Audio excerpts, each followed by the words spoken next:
So first of all, just a simple question really. Why are you standing to become Copeland's next MP? Well, a number of reasons, really.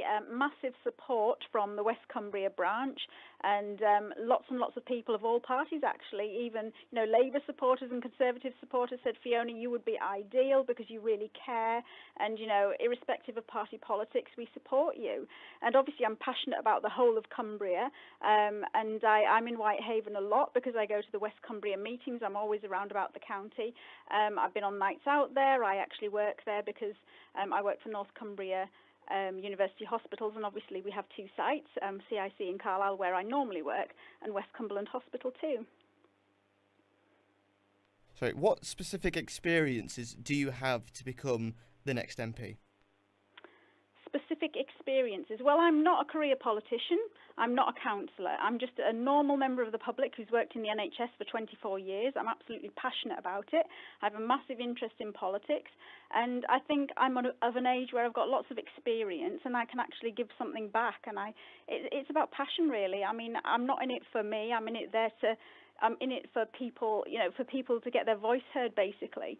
I feel there's an awful lot whereby people's voice isn't heard at all. I mean, if you look at city council, county council, lots of decisions are made that local people don't agree with. And one of the UKIP policies that really appeals to me is, local referenda on large developments, because I think quite a lot of the time, the people's voice, they fill out petitions, they go to the meetings, they air their concerns, but they're all ignored. And that's what drives me into politics, basically, along with the fact that I really do believe that the NHS could be run so much more efficiently and better. And I mean, I've observed sort of over 20 years of mismanagement by Labour and Conservative, and it's appalling the amount of waste and the fact that they haven't trained enough doctors, and they've wasted loads of money on bureaucracy, which is totally unnecessary. So there's my passion. That's why I'm in this. So what would your other top priorities be for Copeland? For Copeland, obviously it's about jobs and about regeneration, and we want to improve all the infrastructure. It's been neglected for years. I think, Cumbria and Copeland in particular has been sort of ignored by Westminster. So we need to make sure that we do get that investment, we do get the jobs, we do keep the jobs in the nuclear industry. And a friend of mine who lives in Whitehaven said, right, well, the city centre, the town centre could do with a revamp. It's run down. We want investment. We need investment. We deserve it. I mean, it's a beautiful place, Cumbria, and we should attract more tourism. But people find it difficult to get to Cumbria and to Copeland because the road network is just not what it should be. It needs upgrading. And the NHS, which you've mentioned, is probably the biggest talking point in this by-election, especially in regards to the West Cumberland Hospital. It is indeed, yeah. But your leader has come under some criticism for congratulating the coalition government for bringing in privatisation into the NHS, and also saying that the NHS is not fit for purpose. Why should the people of Copeland trust UKIP? He said that 6 years ago, and he has actually retracted it. In fact, when his acceptance speech in Stoke, when he received the candidacy there, he said, I want to make it absolutely clear, UKIP policy has never been for privatisation, it never will be. And yes, he made those comments, and he has realised that obviously privatisation does not work. I mean, look at all the PFI schemes that have cost an absolute fortune, introduced by the Tories and continued by Labour. In fact, it was Labour that privatised about 4.4% of the NHS.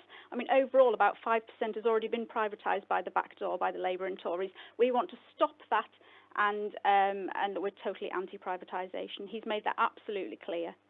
I helped write UKIP policy. I mean, I know it says we're keeping it publicly funded, and I would resign from the party if the policy changed.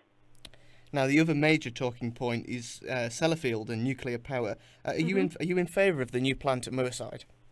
Well, it's not actually been agreed yet, but obviously, I mean, I'm for the people. I want to know what the people think, and I think the feeling is, but I'm going to get out on the streets and find out that they actually want this. Obviously, it'll be thousands of jobs. So yes, I think absolutely. Yes, UKIP is for the nuclear industry as part of a mix. I mean, it should be very, very clean energy and very cost effective. So yes, and it creates lots of jobs for an area where they've lost an awful lot of industry and they need those jobs. Now, as a UKIP candidate, you obviously supported our exiting of the European Union, and you're in favour of us leaving the single market. Can I ask, what opportunities do you see for this area outside the single market? What difference is it going to make to the people of Copeland? Well, it's the same across the country. No difference to the people of Copeland. I mean, leaving the EU is going to be beneficial to the entire country, and if the entire country is better off, we'll have more investment to go into, areas which have been neglected like Copeland. I mean, I believe that our membership of the EU costs us about 180 billion all told every year because of lost opportunities on trade and all that kind of thing. So once we've exited properly and exited the single market, and we can make our own trade deals with the rest of the world, everywhere will be better off, including all the businesses in Copeland. And just my final question, really. Back in 2015 in the general election, UKIP were 10,000 votes short of the Labour Party. Do you realistically think you have a chance of winning this by-election? I think a lot has changed since then.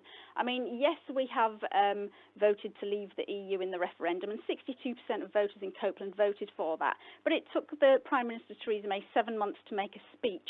We haven't seen any real action on that.